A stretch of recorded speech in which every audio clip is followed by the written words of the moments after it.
찬양 감사합니다. 하나님의 은혜를 찬양하면서 또 간절한 소망도 하나님 앞에 드렸습니다.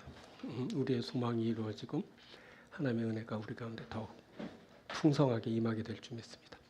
말씀 나누겠습니다. 말씀은 여호수아서 14장 12절부터 15절까지입니다. 여호수아서 14장 12절부터 15절. 그날에 여호와께서 말씀하신 이 산지를 지금 내게 주소서. 당신도 그날에 들으셨거니와 그곳에는 아낙 사람이 있고 그 성읍들은 크고 견고할지라도 여호와께서 나와 함께 하시면 내가 여호와께서 말씀하신 대로 그들을 쫓아내리이다 하니, 여호수아가 여분네 아들 갈렙을 위하여 축복하고 헤브론을 그에게 주어 기업을 삼게 하매 헤브론이 그니스 사람 여분네 아들 갈렙의 기업이 되어 오늘까지 이르렀으니, 이는 그가 이스라엘의 하나님 여호와를 온전히 쫓았습니다.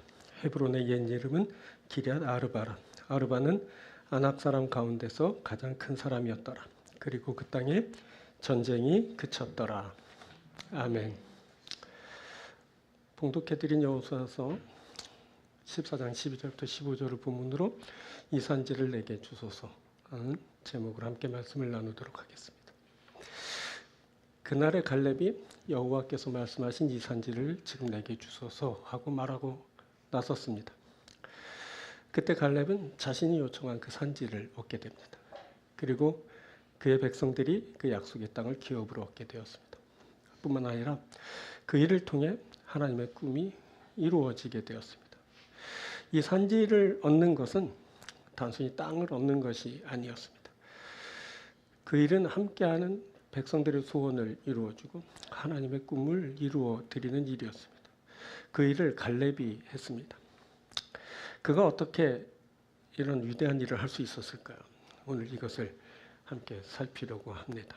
오늘은 졸업 감사 예배도 드리는 날인데, 오늘 말씀이 졸업하는 이들과 함께하고 또 함께 예배하는 모든 성도님들과 함께하게 되길 바랍니다. 오늘 말씀을 전하고 들을 때 하나님의 충만한 은혜가 우리 가운데 있고 하나님의 음성을 듣는 귀한 시간 되기를 바랍니다. 오늘은 세 부분으로 말씀을 드립니다. 첫 번째는 임재의식입니다. 이것은 하나님이 함께하고 있다라고 인식하는 것을 말합니다. 임재의식은 하나님께서 나와 함께하십니다 라고 느끼는 겁니다. 자, 12절에서 갈렙이 여호와께서 나와 함께하시면 이라고 말합니다. 여호와께서 나와 함께하신다 라고 인식하는 것, 이게 바로 임재의식입니다. 이 임재의식이 중요합니다. 이것이 중요한 것은 나에게 누가 임하는가 하는 것이 나를 결정하기 때문에 그렇습니다.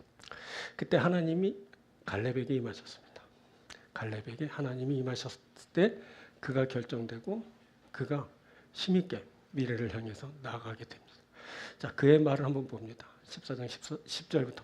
이제 보소서, 여호와께서 이 말씀을 모세에게 이르신 때로부터 이스라엘이 광야에서 방황한 이 45년 동안을 여호와께서 말씀하신 대로 나를 생존하게 하셨나이다. 오늘 내가 85세로 돼 모세가 나를 보내던 날과 같이 오늘도 내가 여전히 강건하니 내 힘이 그때나 지금이나 같아서 싸움에나 출입에 감당할 수 있으니.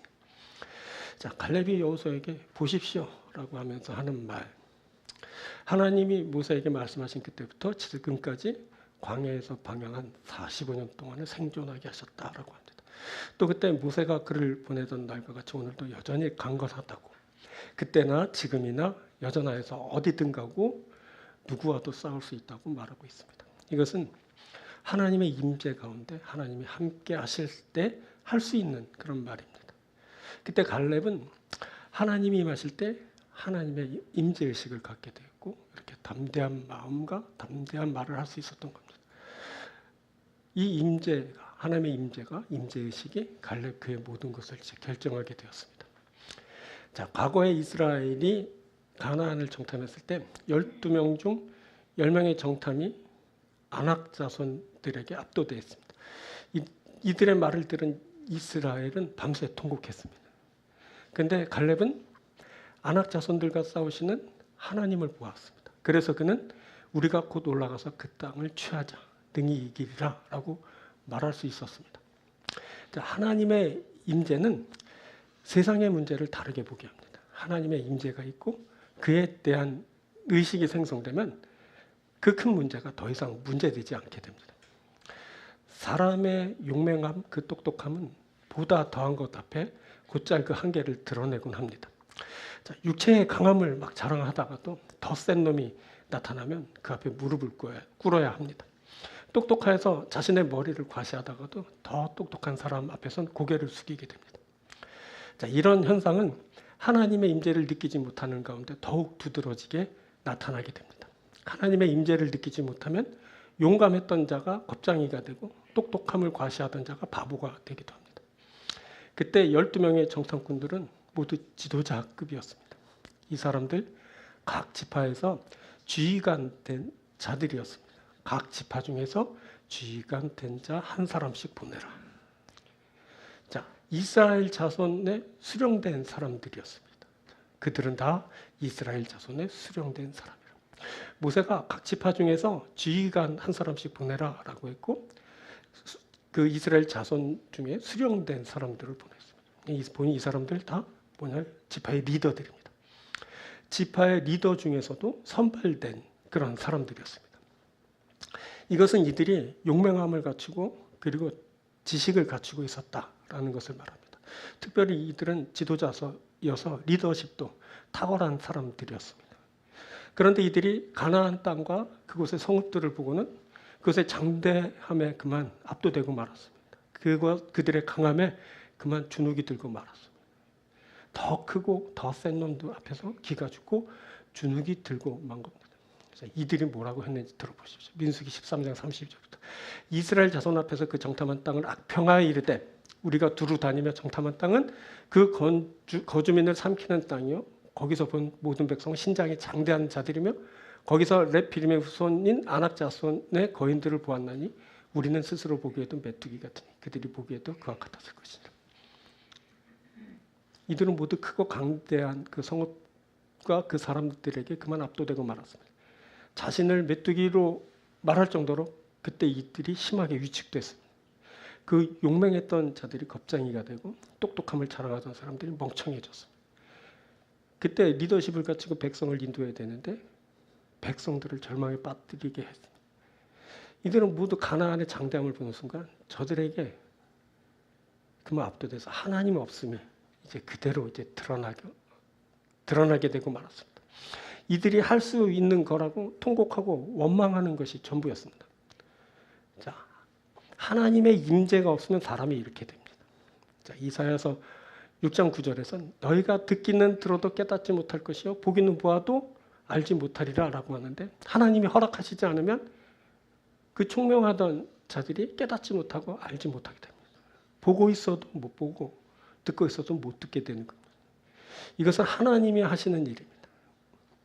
자, 우리가 살폈던 그 아모리 5 왕을 보십시오. 이들은 모두 힘센 사람들이었습니다. 이들에게 용맹함이 넘쳤죠. 이들은 모두 똑똑한 사람들이었습니다. 그래서 나름 지략을 막 펼치면서 야훼 하나님을 그렇게 대적했습니다. 그런데 이들은 그냥 힘센 사람들입니다. 그냥 용감한 사람들이죠. 그냥 똑똑한 사람들입니다. 다시 말하면 이들은 하나님 없는 힘센 사람들입니다. 이들은 하나님 없는 용감한 사람들이고 하나님 없는 똑똑한 사람들입니다. 그래서 이들이 다 잘 될 것 같지만 이들의 끝은 멸망이었습니다. 하나님의 부재, 그것은 곧 그들의 끝을 말합니다. 지금은 그들이 그 힘과 용맹함과 똑똑함을 자랑하지만 어느 순간 힘을 잃고 겁쟁이가 되고 바보가 되는 겁니다. 이것이 바로 사람의 한계입니다. 누구도 예외가 없습니다. 더 세고 똑똑한 존재 앞에서 그만 힘을 잃고 무릎을 꿇게 되는 것이 바로 사람인 겁니다. 그런데 갈렙은 하나님의 임재 가운데 있었습니다. 그에겐 하나님에 대한 임재 의식이 있었습니다. 자, 그때 이스라엘이 가나안을 정탐했을 때 하나님은 뭐라고 말해요? 갈렙은 그 마음이 그들과 달랐다라고 말씀하셨습니다. 자, 원어로 보면 그 마음이라는 단어는 르아우라는 단어인데 이건 영을 지칭하는 말입니다. 이 르아우는 하나님이 태초에 천지를 창조하실 때 수면 위에 운행하시던 하나님의 영을 말할 때 쓰였습니다. 자, 이 마음이 달랐다라는 말을 영어 성경 NIV는 Caleb has a different spirit. 그러니까 different spirit. 이게 영이 달랐다. 그러니까 갈렙은 다른 영을 소유했다라고 번역했습니다. 보니 그때 갈렙은 다른 루아우, 다른 스피릿, 다른 영을 소유하고 있었습니다. 그에게 다른 영이 임했던 겁니다. 그때 하나님의 영이 그에게 임했고 그를 주도했습니다. 그래서 그가 다른 말을 할 수 있었습니다. 우리가 곧 올라가서 그 땅을 취하자. 능히 이기리라. 이 말은 하나님의 임재가 없으면 할 수 없는 말입니다. 사람의 그 식견으로 그 사람의 판단으로 내다보면 절대 저들이 이길 수 없다라는 결론에 이르게 됩니다. 근데 하나님의 영이 임하니까 하나님이 임재하시니까 그가 이런 말을 할 수 있습니다. 우리가 올라가서 그 땅 취하자. 우리가 이길 거야. 이렇게 말한 겁니다. 갈렙에게 하나님의 영이 임했습니다. 하나님의 영, 성령의 임재는 곧 하나님의 임재를 말합니다. 그때 그가 하나님의 임재 가운데 그렇게 말한 겁니다. 자, 하나님이 친히 내 종 갈렙이라고 칭하신 이유가 바로 여기 있습니다. 그때 그가 하나님께 붙들려 그렇게 쓰임 받았던 겁니다. 하지만 그때 함께 가나안을 정탐했던 10명의 사람들, 그리고 그 사람들에게 영향을 받은 그 이스라엘 백성들에게는 다른 영이 임했습니다. 이들 악령의 지배를 받는 이들의 특징이 있죠. 이들은 하나님을 막 시험합니다. 하나님의 말을 청종치 않습니다. 경청하지 않고 순종치 않습니다. 그리고 막 하나님을 업신여기고 멸시합니다. 그때 악한 영이 저들 10명의 정탐과 이스라엘 백성들에게 임했고 저들을 주도했습니다. 이들은 모두 두려워하면서 하나님을 원망하고 대적했습니다. 결국 이들은 약속의 땅에 들어가지 못했습니다. 모두 광야에서 죽임을 맞아야 했습니다. 그래서 먼저 하나님을 구하는 일이 있어야 됩니다. 하나님이 내게 임해야 됩니다. 하나님이 내게 임하면 그 어려운 문제도 큰 문제도 용기 있게 능력 있게 헤쳐나갈 수 있습니다. 하나님이 임하시면 세상이 하지 못하는 일을 하게 됩니다. 자, 모세에게 하나님의 임재가 있었을 때 출애굽이 시작됐습니다. 하나님의 임재 가운데 모세가 백성들의 출애굽을 시도할 수 있었습니다. 출애굽은 하나님의 임재 가운데 일어난 일입니다. 하나님이 하신 일이고 하나님이 함께 하신 일입니다. 모세가 절대 할 수 없었던 그 출애굽을 그때 감행하게 됩니다. 그때 이미 하나님은 지금 이스라엘이 들어가고 있는 적과 꿀이 흐르는 그 가나안 땅으로 인도하시기를 작정하셨습니다. 모두가 다 하나님이 하신 일입니다. 하나님의 임재 가운데 있어야 됩니다. 그래야 삶의 변화를 이룰 수 있게 되는 겁니다. 이렇게 하나님의 임재는 삶의 변화를 가져옵니다. 하나님의 임재는 출애굽처럼 삶의 변화를 이루게 합니다. 하나님의 임재가 있게 되면 그곳에 상상할 수 없는 놀라운 변화가 있게 됩니다. 그게 하나님이 하시는 일입니다. 여러분들 변화되고 싶습니까? 좀 바뀌고 싶습니까? 다르게 살고 싶습니까? 더 능력 있게 살고 지혜롭게 살고 멋지게 살고 거룩하게 살고 뭐 세련되게 살고 그러고 싶습니다. 어쨌든 뭐 어떻게 변화를 꾀하고 싶습니까? 그럼 내가 할 수 없는 그것을 해야 돼요. 밖으로부터 어떤 영향을 받아야겠죠. 근데 보니까 세상은 나한테 영향을 줄 것 같지 않습니다. 어떻게 해야 될까요? 가장 큰 영향력을 행사하는 그 존재가 내게 오면 되겠죠. 내가 그를 만나고 그가 내게 임하면 되겠죠. 그가 하나님이십니다. 하나님이 내게 오면 놀라운 변화가 일어납니다. 그동안 내가 맛보지 못하고 알 수 없는 그 큰 변화가 내게 일어나게 되는 겁니다. 정말 변화를 원하신다면 하나님을 받아들이십시오. 영접하십시오. 함께 하십시오. 하나님의 임재를 좋아하시고 사랑하십시오. 하나님의 임재 의식을 가지십시오. 그러면 변화됩니다. 그 400년 동안 종살이 하던 애굽 백성들이 그 출애굽할 거라고 그 누가 생각했겠습니까? 근데 하나님이 그 일을 하셨습니다. 하나님이 임하실 때 그 누구도 생각지 못한 그 일을 하게 된 겁니다. 광야를 떠났던 그지들이 지금 가나안 땅으로 들어갔는데 그 일을 누가 상상했겠습니까? 근데 하나님이 하시면 하는 겁니다. 하나님이 임하시면 들어가는 겁니다. 자, 갈렙이 기럇 아르바를 헤브론으로 바꿔놓습니다. 헤브론은 본래 기럇 아르바라는 곳입니다. 그래서 기럇이란 이 말은 키리아라는 말인데 이 뜻은 성읍이라는 뜻입니다. 그래서 기럇 바알 그럼 바알의 성읍. 기럇 아르바니까 뭐죠? 아르바의 성읍입니다. 기럇 아르바, 아르바의 성읍이라는 뜻입니다. 기럇 아르바는 세속적인 가치관이 지배하고 있던 것입니다. 그것에 우상이 가득했습니다. 그런데 갈렙이 그것을 뭐로 바꿔놨다고? 헤브론으로 바꿔놨습니다. 헤브론은 무슨 뜻일까? 헤브론은 연합, 동맹이란 뜻입니다. 그러니까 하나님과 연합한 그곳으로 바꿔놓은 겁니다. 갈렙이 세속적이고 미신이 가득한 곳을 하나님과 연합하고 동맹한 땅으로 바꾸어 놓았습니다. 이제 그것이 우상과 함께하는 것이 아니라 바로 하나님과 함께하는 곳이 됩니다. 이것은 쉬운 일이 아니죠. 그것은 뿌리 깊게 내려진 우상들이 존재했습니다. 좀처럼 변할 줄 모르는 세속적인 가치관이 지배했습니다. 아낙 사람 가운데서 가장 큰 사람들이 대적하고 기다렸습니다. 그런데 갈렙이 그것을 바꿔놨습니다. 어떤 일이 일어난지 아십니까? 그곳에 오갈 데 없는 죄인들이 피할 도피성이 생기게 됐습니다. 후에 다윗 시대 초기에는 도읍지가 되어서 예루살렘 이제 예배와 정치의 그 중심지가 되고 다윗 왕국을 설계하는 그런 장소가 됩니다. 그리고 이곳 헤브론에서 다윗이 전체 이스라엘의 왕이 됐고 헤브론은 그 전성기를 맞아 더 크게 번성하게 됩니다. 후에 도읍지를 예루살렘으로 옮긴 후에도 헤브론은 계속 예배의 중심지로 남아있게 됩니다. 바로 이 모든 일을 누가 했다고요? 갈렙이 했습니다. 갈렙으로부터 시작된 일입니다. 타락하고 우상이 만연한 길앗 아르바가 하나님과 연합하고 소통하는 헤브론이 된 겁니다. 그곳에 거룩한 나라가 세워지고 부흥하는 역사가 있게 되었습니다.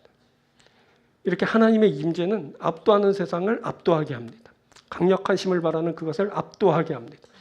나를 지배하던 죄와 악의 세력을 물리치게 합니다. 오랫동안 굳어져 이젠 변할 것 같지 않은 그 일이 변화됩니다. 떡하니 자리 잡고 좀처럼 물러날 것 같지 않은 그 악한 세력이 쫓겨 도망하게 됩니다. 우리가 이 하나님의 임재를 필요로 합니다. 왜냐하면 변화되고 싶기 때문에 그렇습니다. 우리에게 하나님의 임재가 있게 되면 우리가 변화될 겁니다. 놀라운 변화가 그렇게 시작되고 이루어지는 겁니다. 우리가 그래서 놀랍게 변화된 모습으로 존재하고 우리가 놀라운 일들을 행하게 될 겁니다. 우리가 누굽니까? 우리 하나님의 사람들입니다. 이건 무슨 말인지 아십니까? 하나님이 우리와 함께 계시다. 그래서 하나님의 사람들입니다. 우리에게 누가 계십니까? 하나님이 계십니다. 그러면 어떤 일이 일어나야 될까요? 변화가 있어야 되겠죠. 하나님의 역사가 있어야 되겠죠. 여러분에게 하나님이 계십니다. 우리가 하나님과 함께하고 하나님이 우리와 함께 하십니다. 그래서 놀라운 변화가 있게 될 겁니다. 하나님이 오늘도 우리에게 임하십니다. 이 예배의 자리에 우리에게 임하십니다. 우리가 왜 예배합니까? 하나님을 영접하려고 있는 겁니다. 하나님 우리에게 임하여 주십시오. 그래서 우리의 죄를 사해 주시고 우리의 악을 물리주시고 우리의 어렵고 답답한 문제를 해결해 주시고 우리를 거룩하게 하시고 우리가 하나님 앞에 좀 더 바른 모습이 되게 하시고 세상을 살 때 능력 있게 하시고 우리가 하는 모든 일들이 주의 능력으로 이루어지게 하옵소서. 이렇게 간절한 소원을 갖고 우리가 지금 이곳에 있는 겁니다. 그 놀라운 일들이 우리에게 일어날 겁니다. 왜냐하면 하나님이 우리에게 임하시기 때문에 그렇습니다. 하나님이 우리에게 있습니다, 여러분. 여러분 하나님이 우리에게 있다는 그 인식을 여러분들이 하고 의식을 가져야 되겠죠. 그래서 지금 말하는 것이 뭐라고요? 임재의식. 임재의식은 하나님이 내게 임하셨다라고 인식하는 겁니다. 이것을 잊지 마십시오. 하나님이 여러분과 함께 하십니다. 하나님이 여러분에게 놀라운 일들을 행하실 겁니다. 두 번째는 도전의식입니다. 이것은 하나님이 주시는 것을 도전하여 취하는 것을 말합니다. 이거 도전의식은 무언가에 맞서려고 하는 의식을 말합니다. 12절에서 갈렙이 여호와께서 말씀하신 이 산지를 지금 내게 주소서라고 하면서 아낙 자손이 버티고 있는 적진으로 나아가는 것. 그것이 바로 도전의식입니다. 이 도전의식이 중요한 것은 내가 지금 도전하는 것에 따라 내가 맞이하는 미래가 다르게 나타나게 될 것이기 때문입니다. 갈렙이 도전하는 사람이었습니다. 잘 보면 그가 산지를 달라고 합니다. 그날의 여호와께서 말씀하신 이 산지를 지금 내게 주소서. 이 산지 달라고 그러면 땅 달라는 거구나. 그래서 사람들이 무지구조를 좋아합니다. 네, 좋아할 것은 아닙니다. 잘 보세요. 뭐 달라고요? 산지. 산지가 어딘지 아십니까? 평지가 아닙니다. 왜 산지를 달라고 했을까요? 1인자가 못 돼서 그렇지 그가 제일 어른입니다. 그가 세운 업적은 그 누구도 따를 수 없습니다. 제일 좋은 땅 내놓으라 해도 이상하지 않습니다. 싸우지 않고도 얼마든지 좋은 땅을 차지할 수 있었습니다. 평안히 차지하고 또 거할 수 있는 평야를 달라고 하면 좋을 것 같습니다. 아니면 저 물이 있는 갈릴리 호수 그쪽 그 땅을 달라고 하면 얼마나 좋을까요? 맨날 호수 바라보고 배 타고 시 짓고 노래하고 좋을 것 같지 않습니까? 근데 산지 달라고 했습니다. 그것도 거대한 안악 자손이 버티고 있는 산지입니다. 그때 1차적으로 안악 자손을 물리친 일이 있었습니다. 그때는 여호수아가 안악 사람을 멸절시켰습니다. 그런데 더 센 놈이 나타났습니다. 바로 헤브론에 거주하고 있는 안악 사람들 가운데서도 가장 큰 사람들입니다. 여호수아도 이 안악 사람들을 물리치지 못했습니다. 그래서 정복 전쟁이 지금 답보 상태로 지지부진하게 된 겁니다. 그런데 그런 상황에 갈렙이 짠 하고 등장한 겁니다. 그는 여호와께서 말씀하신 이 산지를 지금 내게 주소서라고 하면서 안악 사람들이 버티고 있지만 자신이 그 크고 견고한 성읍들을 쳐서 그들을 쫓아내겠다라고 합니다. 엄청난 도전이죠. 그때 갈렙이 엄청난 도전 의식을 발했습니다. 자, 사람의 꿈을 빼앗아가고 도전을 중단하게 만든 요소가 도처에 있습니다. 자, 시간이 그렇습니다. 시간은 사람의 의지를 무색하게 만듭니다. 자, 사람이 나이가 들면서 할 수 있는 것들이 점차 줄어들게 됩니다. 하려고 해도 할 수 없게 됩니다. 그런데 갈렙은 뭐라고 말합니까? 오늘 내가 85세로 돼. 모세가 나를 보내던 날 같이 오늘도 내가 여전히 강건하니 내 힘이 그때나 지금이나 같아서 싸움에나 출입에 감당할 수 있으니 그날의 여호와께서 말씀하신 이 산지를 지금 내게 주소서. 그가 85세입니다. 85세. 그가 무려 45년 동안 이 날을 기다렸습니다. 세월이 많이 지났지만 갈렙은 하나님이 주신 비전을 여전히 가슴에 품고 있습니다. 세월이 그의 의지를 꺾지 못했습니다. 그의 꿈을 좌절시키지 못했습니다. 그가 이제 약속하신 말씀을 붙들고 산지를 얻기 위해 도전합니다. 또 대적의 강함이 꿈을 포기하게 하죠. 너의 강함은 나를 좌절시키죠. 내 의지력을 무너뜨리고 맙니다. 안악 자손 그들이 크고 강했습니다. 그런데 갈렙이 말하죠. 그곳에는 안악 사람이 있고 그 성읍들은 크고 견고할지라도. 갈렙도 잘 알고 있습니다. 저 사람들이 거인이고 그 성읍들은 크고 견고하다고 알고 있어요. 그런데 뭐라 할지라도 여호와께서 나와 함께 하시면 내가 여호와의 말씀대로 그들을 쫓아내리이다. 함께 하시면 쫓아낼 거라는 겁니다. 도전하고 나선 겁니다. 대적의 강함이 갈렙의 의지를 꺾지 못했습니다. 오히려 더욱 그가 비전을 확고히 하고 힘을 내고 있습니다. 또 태생적인 한계가 좌절시키게 합니다. 꿈을 무산시키죠. 놀랍게도 갈렙은 정통 유다인이 아니었습니다. 그가 그니스 사람이었습니다. 6절 보면 그때 유다 자손이 길갈에 있는 여호수아에게 나오고 그니스 사람 여분네 아들 갈렙이 여호수아에게 말하되. 갈렙을 뭐라고 말하죠? 그니스 사람 여분네 아들 갈렙. 그가 그니스 사람이었어요. 그니스 사람, 그니스는 켄디지라고 말해지는 사람들인데 얘는 그나스의 후손을 말합니다. 이 그나스의 후손들은 에서의 후손으로 에돔의 한 족속입니다. 이들이 애굽에 함께 있다가 출애굽할 때 섞여 나왔습니다. 출애굽기에 잡족으로 말해지는 사람 중에 바로 이 그니스 사람들이 있었습니다. 이들은 출애굽 후에 유다 족속과 함께 생활하면서 유다 족속에 편입되게 됐습니다. 그래서 유다 자손이 여호수아에게 나올 때 그니스 사람 여분네 갈렙이 나오게 된 것입니다. 보니 갈렙이 정통 히브리인이 아닙니다. 정통 이스라엘 사람이 아닙니다. 그가 이방인의 핏줄을 갖고 있어요. 이제 그가 이스라엘의 그 지도자 경쟁에서 왜 밀리게 됐는지를 알게 됩니다. 그가 태생적으로 자격 미달이었던 겁니다. 자, 그때 성실과 충성의 대가가 허무함으로 돌아왔죠. 그가 사람들에게 외면당하고 역사의 뒤안길로 숨어야 했습니다. 그가 하나님께 불순종하고 대적한 사람들과 똑같이 광야를 떠돌아야 했습니다. 그의 청춘이 광야에 다 묻히고 말았습니다. 그뿐 아니라 이것이 얼마나 때마다 그의 발목을 잡았겠습니까? 야, 갈렙은 우리 이스라엘 사람이 아니다. 잡족이야. 그가 이 말을 들을 때마다 죽고 싶었을 겁니다. 사명이고 뭐고 다 포기하고 막 살고 싶었을 겁니다. 그렇습니다. 또 사람의 의지를 꺾는 요소 중에 사람의 이목이 있죠. 자, 갈렙. 이름 어감 어떻습니까? 괜찮습니까? 갈렙. 그러니까 켈레브, 원어는 켈레브, 영어는 케일렙 이렇게 읽는데 칼레브인데 켈레브란 뜻이 뭐냐면 개입니다. 근데 갈렙은 칼레브, 그것도 개란 뜻입니다. 뭐라고요? 갈렙의 이름 뜻이 개입니다. 개. 어떻습니까? 개는 성경에서 대부분 부정적인 조제로 언급됩니다. 자, 이사야서에선 어린 양으로 제사 드리는 것은 개의 목을 꺾은가 다름이 없이 하며, 당시 그릇된 제사를 드리는 가증스러운 자들의 행태를 개의 목을 꺾는 것에 비유해서 지적했습니다. 가증한 자들이란 거예요. 사무엘상 9장에서 사울의 손자 무비보셋이 자신에게 은혜를 베푸는 다윗에게 죽은 개 같은 나라고 자신을 무가치한 자로 말하면서 개를 언급했습니다. 사무엘하 16장에서 다윗의 장사 아비새가 막 피난 행렬을 따라오면서 다윗에게 저주를 퍼부어야 되는 시므이를 죽은 개 같은 놈이라고 가서 쳐 죽일 거라고 막 흥분해서 말했죠. 이건 경멸의 뜻으로 말해. 죽은 개 같은 놈. 시편 22편에서 악한 세력들로 말해지기도 했습니다. 개들이 나를 에워쌌으며 악한 무리가 나를 둘러 내 수족을 찔렀나이다.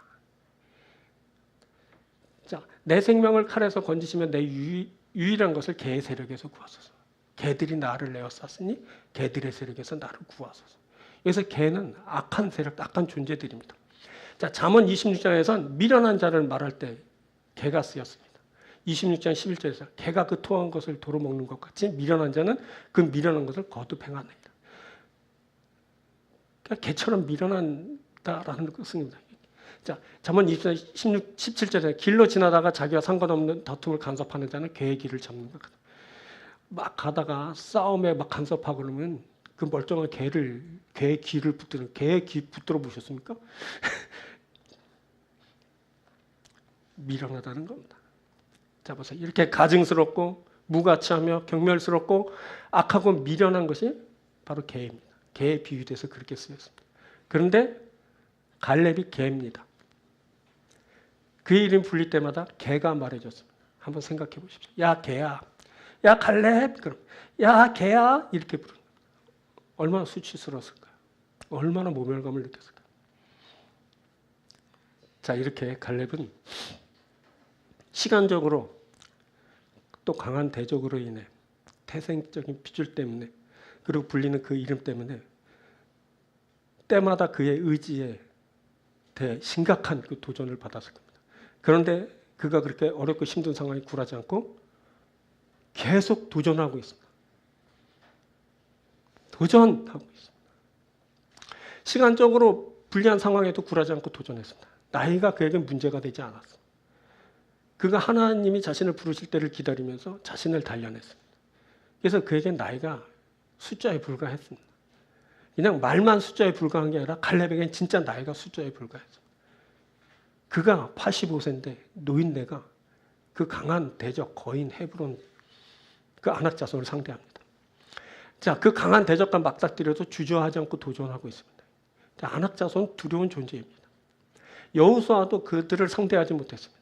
그들이 해발 927m, 거의 1000m에 육박하는 고지대에 성을 짓고 살았습니다.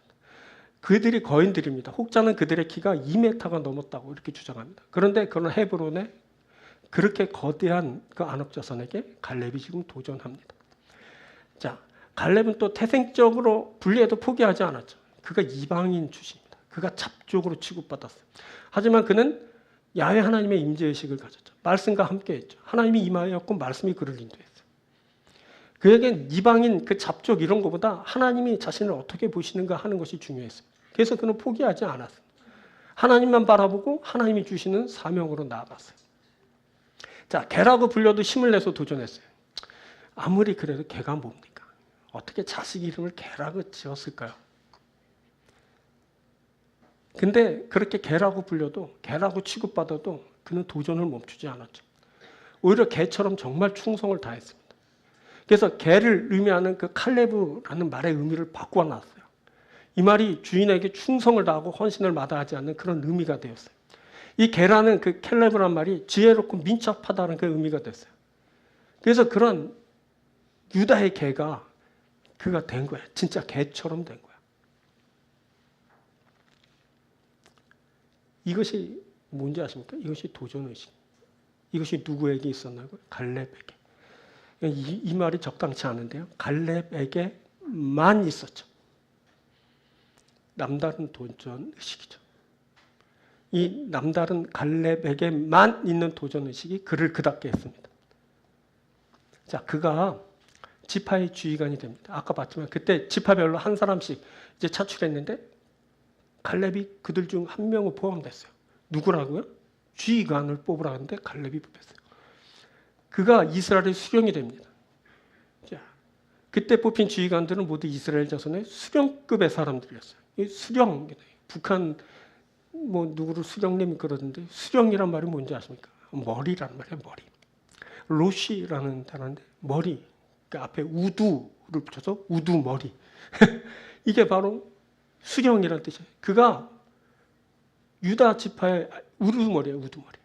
유다 지파는 무슨 뭐라고 이스라엘 자손의 수령급이었대. 수령이었대. 이스라엘 자손의 우두머리가 됐어요. 그리고 그가 유다 지파의 대표가 됐죠. 자, 민수기 10장 6절 그때 뽑히라고 했더니 유다 지파에선 여분네 아들 갈렙이요. 자, 지휘관들 한 명씩 뽑으세요. 수령급으로 뽑으세요. 그랬더니 유다 지파에선 여분네 아들 갈렙이 뽑혔어요. 그가 지파 대표예요. 유다 지파 대표. 이제 잡족이 아니에요. 이제 이방인이 아니에요. 당당하게 유다 지파의 대표입니다.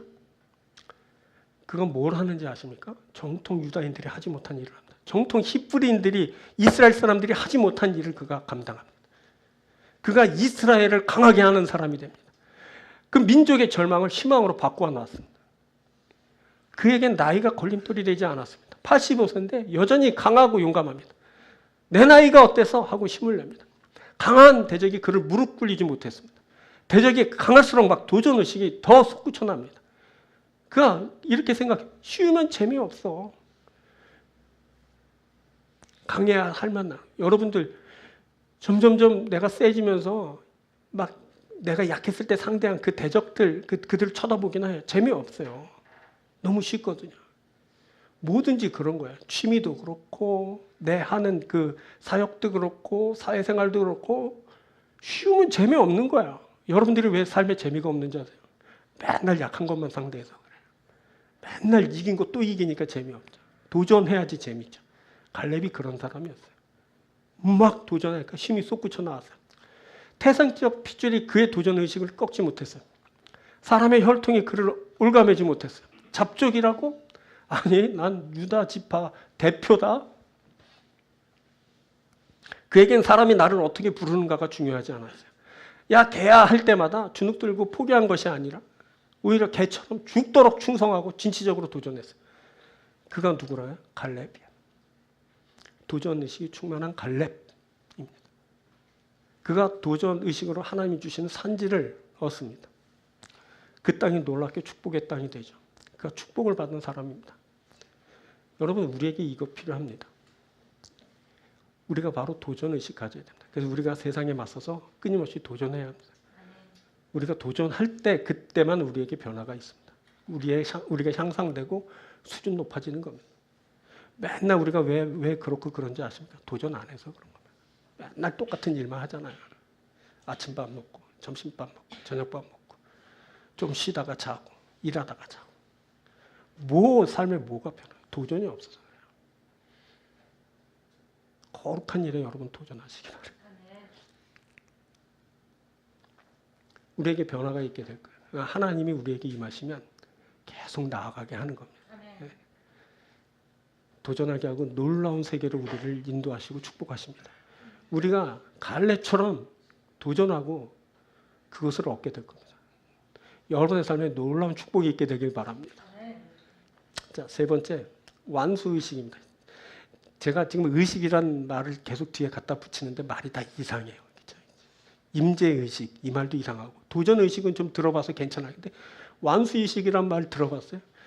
이거 막 사전 찾아보고 막 인터넷 쳐봐도 완수의식이라는 말은 안 나와요. 그래도 하여튼 의식이라는 걸 갖다 붙여야 되겠기 때문에 그냥 어쨌든 무슨 의식 다 합성한 거 아시죠? 그러니까 의식은 인식하는 건데 완수하는 걸 인식한다 이렇게 이해하면 될 것 같아요. 뭐를 인식하는? 사명 완수하는 것을 인식하는 것. 이게 바로 완수의식입니다. 자, 완수의식은 내게 주신 사명을 완성하는 것, 성취하는 것을 말합니다. 12절에서 갈렙이 뭐라 했죠? 여호와께서 나와 함께 하시면 내가 여호와께서 말씀하신 대로 그들을 쫓아내리리다 하면서 야훼께서 말씀하신 그것을 행하겠다고 합니다. 바로 여기에 그가 사명을 완수하고자 하는 그 의지를 보게 됩니다. 완수 의식, 완수 의지죠. 자, 완수 의식이 중요한 것은 왜 그러냐면 이것이 하나님의 꿈과 연결되기 때문에 그래요. 자, 이 하나님의 꿈이 약속으로 이스라엘에게 전달됐습니다. 지금 이스라엘이 하나님의 꿈대로 그 약속의 땅으로 지금 들어가는 중입니다. 그때 그 일을 완수한다면 그가 하나님의 꿈을 이루어 드리는 사람이 되는 겁니다. 그가 하나님의 약속을 성취하는 그런 사람이 되는 겁니다. 자, 갈렙이 완수하는 사람이었습니다. 자, 헤브론을 점령했죠. 근데 그가 그냥 쉽게 그것을 취한 것이 아닙니다. 그가 아낙 사람들 가운데 가장 큰 사람들과 싸워서 그것을 점령했습니다. 그가 헤브론을 점령했을 때 비로소 그 땅에 전쟁이 그쳤어요. 그리고 그 땅에 전쟁이 그쳤더라. 그가 전쟁을 마무리한 겁니다. 그가 사명을 완수했습니다. 전쟁은 누가 시작했죠? 여호수아가 시작했습니다. 근데 마무리는 누가 했죠? 갈렙이 했어요.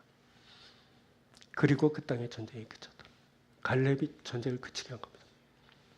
그때까지 이름도 없고 빛도 없던 갈렙이 갑자기 나타나더니 그가 역사를 완성했어요.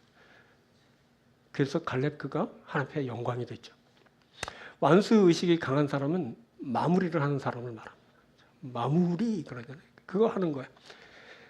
적당히 하다 힘들면 포기하는 거 아닙니다. 끝까지 수고해 마침내 마무리를 짓는 사람이다. 그 일은 내가 시작한 일도 아닙니다. 그렇지만 사명감 갖고 끝까지 완수하는 겁니다. 완수 의식이 있는 사람이 하는 일입니다. 자, 13장을 보면 이스라엘의 위기가 감도는 것을 보게 됩니다. 1절에 여호수아가 나이가 많아 늙음에 여호수아가 늙었어요. 여호와께서 그에게 이르시되 너는 나이가 많아 늙었고 얻을 땅이 매우 많이 남아있도다. 한숨이 푹푹 나오는 말씀을 하십니다. 하나님도 때론 이런 말씀, 야, 너 이제 늙었구나. 근데 적들이 이렇게 많이 남았는데 어떡할까? 정복해야 할 땅이 많았고 대적은 아직도 많이 남았는데 여호수아가 늙었습니다. 여기서 늙었다는 것은 이제 그만 힘을 잃었다는 겁니다. 사람은 힘을 잃을 때가 있죠. 그만둘 때가 있는 겁니다. 사람이 힘을 잃고 그만두게 되면 어떤 일이 있게 되면 그가 속한 그곳에 위기가 찾아오게 됩니다. 아직도 남은 대적이 강합니다. 블레셋이 남았어요. 블레셋. 여러분 블레셋 지긋지긋한 그 블레셋 많이 들었죠. 이 사람들 두고두고 이스라엘을 괴롭히는 아주 강력한 대적들입니다. 신문물을 받아들여서 이스라엘은 나무떼기 들고 싸우는데 사무엘서 보면 이들은 철기 무기로 싸웠거든요. 그 뭐 엄청난 철갑 부대를 보유하고 자랑하던 그런 사람들. 그 사람들이 남은 거예요. 이때 만일 갈렙이 헤브론을 점령하지 못했다면 아주 사태는 아주 심각해졌을 겁니다. 헤브론이 아까 보세요. 해발 927, 923, 900m 이상 1000m 육박하는 그 철옹성과 같은 그런 성이었어요. 이들을 점령하지 못했다면 가나안 정복 전쟁은 실패했을 겁니다. 그렇게 된다면 이스라엘은 조금을 얻고 언제 다시 빼앗길지 모르는 그 위태위태한 그 불안한 삶을 살 수밖에 없었을 겁니다. 틈만 나면 하나님이 세운 그 지도자를 원망하고 야 애굽으로 돌아가자. 뭐 이런 어리석은 백성들이 난립하게 되고 패망의 민족으로 나라도 못 세우고 끝내 유리방황하는 그런 사람들이 되었을 가능성이 큰 겁니다. 그런데 갈렙이 헤브론을 점령했습니다. 상황이 달라졌죠. 성경이 이렇게 표현해요. 15절, 14장 15절. 헤브론의 옛 이름은 기럇 아르바라. 아르바는 아낙 사람가운데 가장 큰 사람이었더라. 그리고 그 땅에 전쟁이 그쳤더라. 헤브론을 정복하고서야 전쟁이 그쳤어요. 이것은 목숨을 바쳐 헌신한 그 갈렙이 있어서 가능한 일입니다. 그가 마지막을 장식합니다. 그가 아주 수고 많았죠. 그 땅에 전쟁이 그친 것은 바로 갈렙의 수고 때문입니다. 갈렙이 사명 완수해서 전쟁이 그친 겁니다. 그때 갈렙이 막 백발을 휘날리며 그렇게 당당하게 나섰습니다. 자, 이 일은 하나님이 그에게만 주신 독특한 맞춤형 사명입니다. 다른 사람에게는 없습니다. 갈렙에게만 있는 사명입니다. 야훼 하나님이 함께하는 자 갈렙만이 이 일을 할 수 있습니다. 야훼 하나님의 말씀을 들을 수 있는 자 갈렙만이 이 일을 할 수 있습니다. 그래서 그가 뭐라고 말해요? 그곳에는 안악자손 사람들이 있고 성읍 크고 견고할지라도 여호와께서 나와 함께 하시면 내가 여호와께서 말씀하시되 그들 쫓아내리라. 이렇게 말한 겁니다. 크고 견고해서 그 거인들이어서 우리는 절대 못 이깁니다. 우리의 힘으로는 안 되는 겁니다. 이런 뉘앙스가 깔려 있는 겁니다. 근데 뭐야? 하나님이 함께 하시면 됩니다. 이런 거야. 함께 하시는 자, 갈렙이 그 일을 했습니다. 갈렙만 할 수 있었던 그 일을 그가 한 겁니다. 이 일은 결코 쉬운 일이 아닙니다. 그럼에도 그가 그 일을 하겠다고 나섰어요. 무슨 배짱이죠. 뭐 하나님이 함께 하시니까 이런 마음이 드는 겁니다. 이런 담대한 믿음이 생기고 도전의식이 생긴 겁니다. 야훼 하나님 말씀이 계셨고 임재가 있었어요. 남다른 의식을 느꼈죠.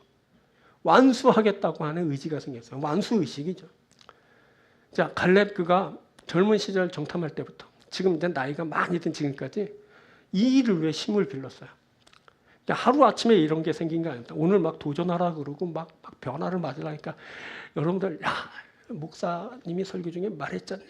가서 나도 뭔가 할 거라고. 갑자기 하면 여러분 탈납니다. 아시죠? 갈렙은 어느 날 갑자기 성경 지면에 등장했지만 어느 날 갑자기 그 일을 시작한 것이 아닙니다. 45년 준비한 겁니다. 45년. 아셨죠? 그러니까 저 핑계대고 이상한 일 하면 안 됩니다. 45년의 힘을 길렀어요. 하루아침에 이런 의식이 생겨난 게 아니에요. 그래서 하나님 앞에서 하나님의 임재 가운데 하나님 말씀 들으면서 그렇게 하루하루 영적 훈련을 받으면서 그 일을 완수할 수 있는 능력을 키워나간 겁니다. 그때 그가 여호수아 앞에 나와서 그 산지를 달라고 그것에 안악 자손이 그 성읍 크고 견고하더라도 그들을 쫓아내겠다고 한 것은 그가 숨겨진 45년 동안을 허송세월하지 않았다라는 것을 말해주는 겁니다. 그가 무려 45년을 준비했습니다. 45년 동안 자신을 단련했습니다. 육적으로 영적으로 무장하여 강한 사람이 됐습니다. 육적으로는 젊은 이들처럼 싸울 수 있을 정도로 자신을 강하게 했죠. 여러분 육으로도 강건해야 되는 거예요. 그렇죠? 맨날 막 영만 강조하고 몸은 비리비리하고 맨날 병원만 다니고 약만 먹고 그렇게 막 운동을 하다 안 하고 체력 단련을 안 하고 맨날 기도만 하다가 일찍 죽어. 그 뭐야 그게. 갈렙에게서 여러분 배우십시오. 85세를 때 여전히 강건해서 싸울 수 있습니다. 이 정도는 만들어놔야 사명 완수하는 겁니다. 자, 오늘부터 운동하시길 바랍니다. 운동하십시오. 이게 정말 중요한 거예요. 교회에서 영을 너무 강조하다 보니까 어쩔 때는 육이 먼저 앞서는 거예요. 그럴 때가 있어요. 육이 있어야 영이 있지. 이렇게 판단할 때가 있는 거예요. 근데 보다 더 중요한 건 영이어서 영을 우선으로 해야 되는 겁니다. 왜냐하면 우리는 영적 존재이고 영으로 존재할 것이기 때문에 그렇습니다. 근데 육이 중요한 겁니다. 오늘부터 잘 드십시오. 예? 오늘부터 하루 10분씩이라도 운동 시작하십시오. 근력 뭐 하도 말해서 이제 지긋지긋했네. 근육을 키워야 된다면서요. 근육 키워야죠. 프로틴 잡수시고 요새 산양류 프로틴 많이 나오더만 뭐 그거 소화 잘 되는 유청 단백질 나왔더만 그거 드십시오. 그리고 운동하십시오. 걸으십시오. 걷는 게 보다 더 중요하다고 걸으십시오. 그래야 뭐 혈액순환 되고 뭐 어쩌고 저쩌고 너무 많이 들어가지고 이제는 다들 박사님이야. 근데 운동은 안 해. 죽어라 안 해. 알고만 있어. 도전 안 하면 변화는 없습니다. 운동하십시오. 육적으로 젊은이처럼 싸울 수 있는 수준까지 키운 다음에 사명에 뛰어드는 겁니다. 그래야 완수되는 거죠. 영적으로 강해져야 됩니다. 저 강한 안악 자손을 두려워하지 않을 정도로 영적 기상을 갖추었습니다. 다들 쫄아가지고 벌벌벌 떠는데 영적 기상을 갖추고 나갔어요. 이게 영적 기상, 이게 누구에게 있었는지 아시나요? 다윗에게 있었어요. 소년 다윗에게. 골리앗이 왔을 때 한 사람도 나서지 못했죠. 다들 벌벌 떨었어요. 근데 하나님이 함께 하시는 자 다윗에게 이 영적 기상이 있었어요. 그에게만 있었죠. 그래서 그가 골리앗을 넘어뜨린 겁니다. 맞설 수 있는 기상, 그게 영적 기상인 거야. 이 기상을 갖췄어요. 그날이 이르기까지 어땠을까요? 그가 수많은 시간에 수많은 사건을 경험해야 했어요. 겪어야 했어요. 수없이 자신이 무너지고 포기되는 일을 겪어야 했던 거예요. 그냥 45년 계속 쑥 지나간 것이 아니라 엄청난 사건을 겪은 거예요. 보세요. 정탐했어요. 그때 백성들에게 희망을 주고 하나님의 뜻대로 나가야 된다고 외쳤던 게 갈렙이에요. 여호수아가 아니에요. 여호수아는 후발주자예요. 나중에 갈렙이 하도 소리치니까 옆에서 갈렙이 나가서 싸우자 그럼 옳소 이 정도가 여호수아였던 거야. 근데 옳소 했던 애가 대장이 됐어요. 그가 지도자가 민족의 지도자가 되고 갈렙은 까였다고요. 밀렸어요. 그래서 역사의 뒤안길로 숨어야 했던 거예요. 근데 그렇다고 가만히 있었던 것이 아니라 그가 45년 동안 칼을 갈은 거예요. 몸으로 영으로 단련했어요. 그 기간 동안에도 하나님과 함께 했어요. 뭐라고 말해요? 하나님이 나와 함께 하시면 이라고 말해요. 이 전제 조건을 깔았다는 건 뭐냐면 그때만 내가 이깁니다는 것을 그가 알고 있었다는 겁니다. 아니면 승산이 없어요. 그들하고 어떻게 싸워 이겨요? 그들은 2m가 넘는 거인들이고 우리는 메뚜기들인데 밟혀서 죽지 않으면 다행이지. 근데 뭐라고 말해요? 하나님이 함께 하시면 영적 기상을 가지고 있는 거예요. 그래서 이 갈렙은 사람을 의지하지 않았어요. 세상을 의지하지 않았어요. 왜? 그가 그렇기 때문에. 안 되기 때문에 해도. 매일 넘어지고 해도 안 되고 그런 현실을 만났기 때문에 그는 세상과 사람을 의지하지 않았어요. 그는 하나님만 의지했어요. 하나님만 가능하게 하기 때문에 하나님이 함께 하실 때만 자신이 세워지고 자신이 그 일을 할 수 있다는 것을 알기 때문에 하나님만 의지했죠.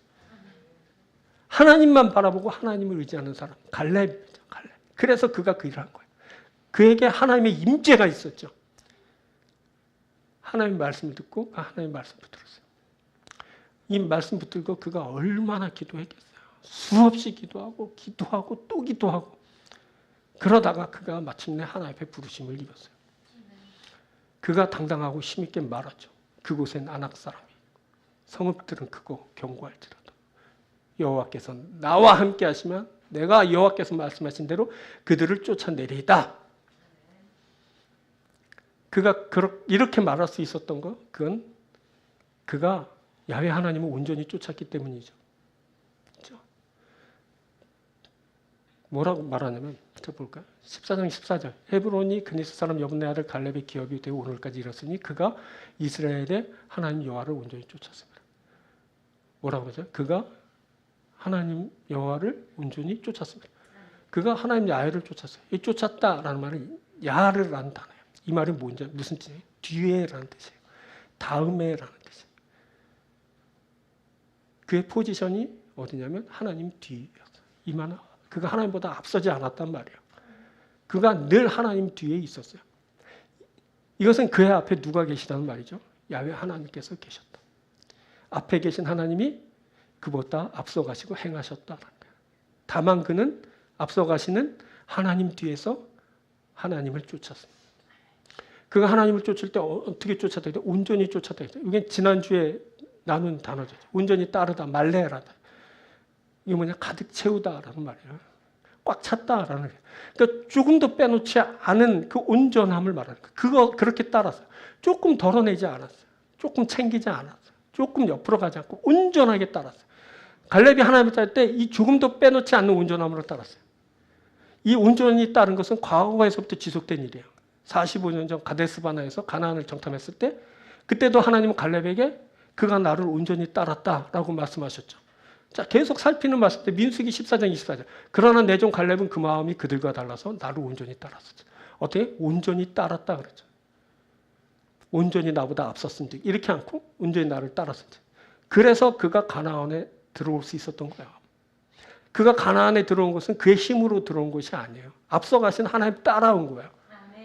여러분 우리가 하나님 날아가는 거 우리 힘으로 가는 것이 아니라 하나님 따라가는 거죠. 예수님 따라가는 거죠. 따라가다 보면 그곳에 있게 되는 거예요. 이게 따름이고 쫓음이죠. 자, 하나님은 그가 갔던 땅으로 내가 그를 인도하여 드리리니 라고 하면서 먼저 하나님이 가시면서 그를 인도하실 것이라고 분명히 말씀하셨고 인도하셨죠. 이렇게 하나님이 갈렙에 앞서가시며 모든 일을 하셨기 때문에 갈렙이 그 일을 할 수 있었던 거죠. 사람이 할 수 없는 일. 그 일을 완수할 수 있었던 것은 하나님이 앞서가시면서 싸우셨기 때문에 가능한 일이에요. 그 일은 사람이 할 수 있는 일이 아니었어요.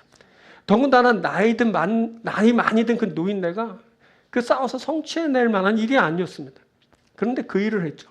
그 일에 하나님이 앞서 싸우셨기 때문에 갈렙은 다만 하나님의 뒤를 쫓았어요. 그래서 그 일이 이루어진 겁니다. 그래서 그 일이 완수됐습니다.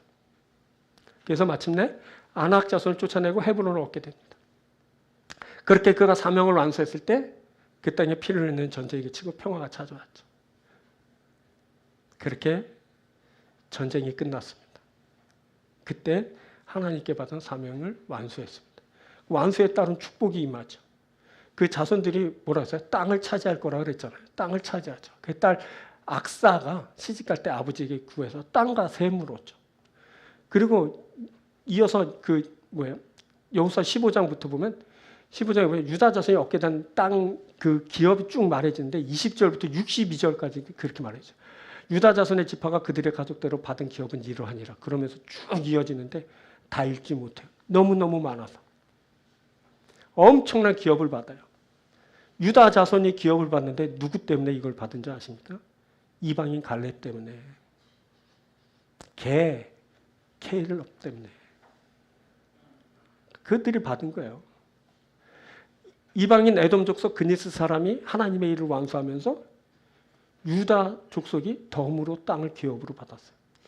유다 족속이 쟁취해낸 것이 아니에요. 그들이 잘나서 하나님 마음에 들어서 준 게 아니라 이방인 그 에돔 족속의 즉 그니스 사람 갈렙이 그 일을 해서 얻은 거예요. 유다의 개가 된 유다 칼레브가 죽도록 충성해서 그 기업을 얻었어요. 유다인들은 자신들이 수고하지 않고 기업을 얻었어요. 이런 일이 있대요. 자신들이 늘 개야 부르던 그 사람의 수고한 덕분에 땅을 차지했어요. 이방인이라고 멸시하던 그 갈렙이 기업을 얻게 했죠. 갈렙이 사명을 완수하여서 얻은 축복입니다. 여러분 이 유다 족속의 후손으로 누가 나왔냐면 다윗이 나왔습니다. 그리고 다윗의 후손으로 예수 그리스도께서 나셨습니다. 사실 여호수아까지만 해도 여호수아의 지파인 에브라임 지파가 중심이었죠. 그런데 갈렙이 헤브론을 정탐하면서 바뀌기 시작했어요. 점점 유다 족속이 중심이 되어갔죠.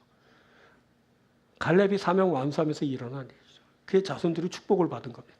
그리고 마침내 그 후대와 관련돼서 구원이 완성되는 일이 일어났습니다. 예수 그리스도께서 나신 겁니다. 예수 그리스도께서 구원을 완수하셨습니다. 구원의 완성이 그렇게 일어난 겁니다. 그 뿌리를 살피면 갈렙이 있었고 갈렙이 축복의 땅인 헤브론을 얻으면서 그 구원의 역사가 이렇게 진행된 겁니다. 여러분 우리에게 이것이 필요한 겁니다. 우리가 바로 이 완수 의식을 가져야 됩니다. 그래서 우리가 열정으로 주신 그 사명에 임해야 하는 겁니다. 우리가 이 완수 의식을 가질 때 그것을 마칠 수 있는 그 영예가 주어지게 되는 겁니다. 하나님이 우리에게 그 모든 소명을 마치게 하실 겁니다. 그때 우리는 하나님이 주시는 그 축복의 나라에 들어가게 될 겁니다. 그때 우리 때문에 누군가 함께 덤으로 들어가는 역사도 일어나게 될 겁니다. 우리가 여러분 사명 완수할 겁니다. 우리가 축복 얻을 겁니다. 우리가 그의 나라가 될 겁니다. 할렐루야. 사명을 완수하시고 사명을 완수하시는 그 위대한 사람이 되고 완수할 수 없는 축복을 얻고 여러분들 때문에 여러분과 함께하는 사람이 축복을 얻게 되는 그런 역사가 있게 되길 주여로 축원드립니다. 말씀 맺겠습니다. 세 가지 말씀드렸습니다. 자, 임재의식. 여러분 우리가 뭘 가질 거라고요? 임재의식 가질 거예요. 하나님이 우리에게 이미 임하셨고 함께 하십니다. 함께 하신다는 인식을 하는 겁니다. 오늘부터 하나님이 나와 함께 하십니다 하고 살아가고 모든 일을 다 감당할 수 있게 되길 바랍니다. 또 우리가 도전의식 가질 겁니다. 도전! 그러면서 내 삶의 변화를 가져오고 위대한 결과를 가져오는 그 도전을 하게 될 겁니다. 우리가 완수의식 가질 겁니다. 끝까지 정진하고 수고해서 마침내 내게 주신 사명 완성할 겁니다. 이런 역사가 여러분들에게 있게 되길 바랍니다. 하나님이 우리를 축복하십니다. 기도하겠습니다. 갈렙